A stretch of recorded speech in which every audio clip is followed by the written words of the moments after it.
guys, in this video I'll be designing and testing a 70 mm EDF with a variable nozzle. Variable nozzle is used to vary the nozzle or exit diameter of the EDF and thus helps in changing the thrust. This is the CAD model of it.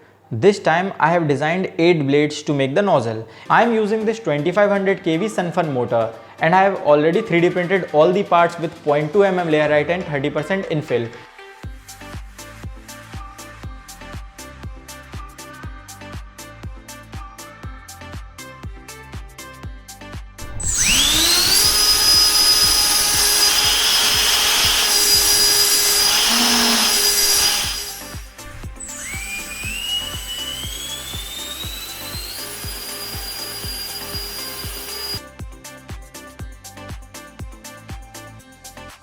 So guys, if you liked this video and found it informative, then please like, share and subscribe.